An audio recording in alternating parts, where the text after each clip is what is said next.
Deputy Chief Justice Raymond Zondo has dismissed former SARS boss Tom Moyane's application to cross-examine Public Enterprise Minister Pravin Gordhan. This follows last month's application by Moyane for leave to cross-examine Gordhan. Moyane's advocate, Dali Mpofu, said Moyane's cross-examination of Gordhan was important. Justice Zondo delivered the decision this morning at the State Capture of Commission in Parktown, Johannesburg. Last year, Gordhan, who is the Public Enterprise Minister, revealed to the Commission that former President Jacob Zuma was set on appointing Moyane without testing him against other candidates.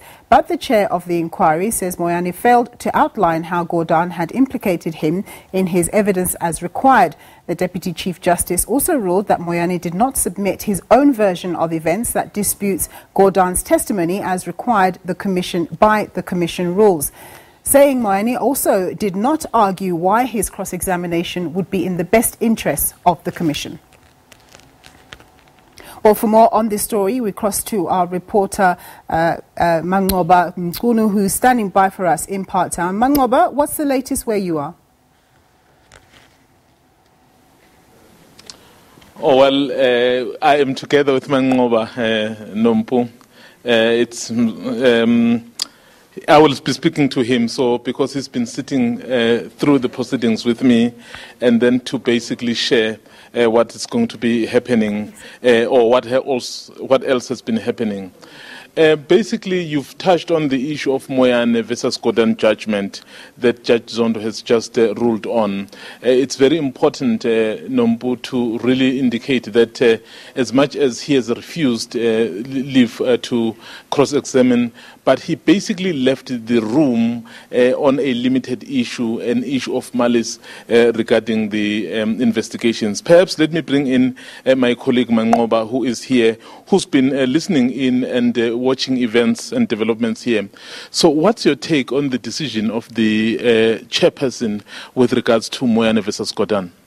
Well, it was clear from the onset, Mzwandile, that he laid the foundation for that application and really said what are some of the grounds and the rules that need to be followed for one person to be able to be granted that permission for leave to appeal or to cross-examine a witness who has implicated them, saying that according to Rule 0.3.3, for example, of the Commission, that a person who is been implicated should be given a chance to write their submissions within 14 days, make an application to the Commission to ask for them to be able to cross-examine that witness. And also he noted the most important thing, that they also need to clarify which parts of that statement or the testimony directly implicates them, and then also clarify which ones do not. And he also said that this is very important because in all of this, if the person fails to show which parts of the statement or the testimony implicates them, then that might not be granted. That application may not be granted. He then went on further to explain that they also need to show how it is in the best interest of the work of the Commission for those for the appeal to be granted on those bases. So in all of these, the judge saying that Moyane has simply failed to show how, or to give reasons as to how this particular evidence by Gordhan implicates him in any wrongdoing. And second to that, and that is failed to give reasons as to whether how this reason is in the best interest of the work of the Commission for this particular appeal to be heard in this Commission. So it was clear from the outset that he was not going to be getting this particular appeal granted by the Commission. Where to from here for Tom Moyane? Well, it's clear right now.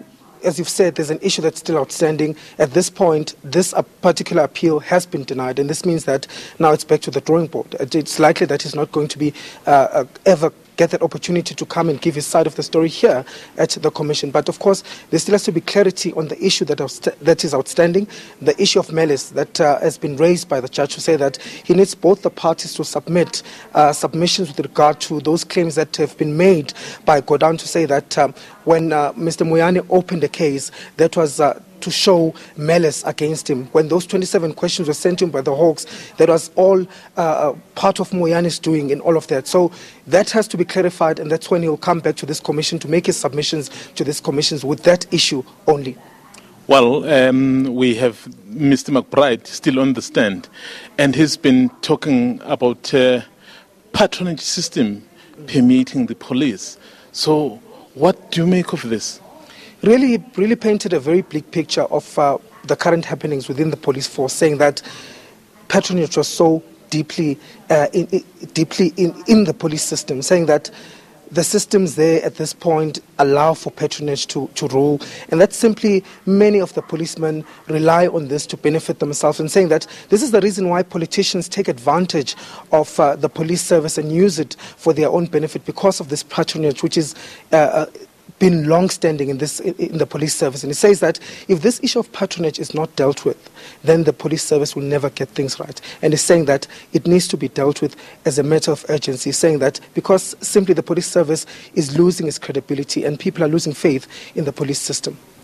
So IPID is thwarted from doing its work because every time it undertakes to investigate the police, there are counter-investigations.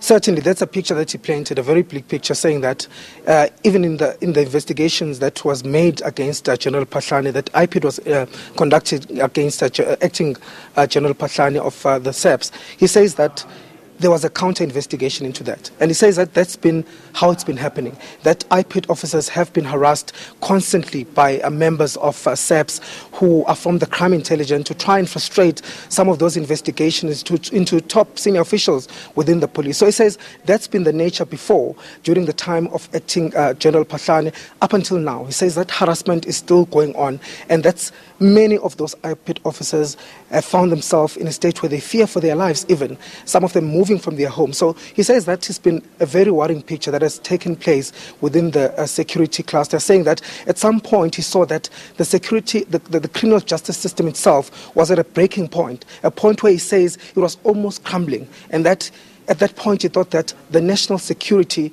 of the country was being compromised. And that's why he says he called a meeting to try and sit with some of the heads of these institutions to try and speak about this issue so that it does not crumble. So basically he's saying that that has been going on, and that this has been what has characterized his tenure there at IPID.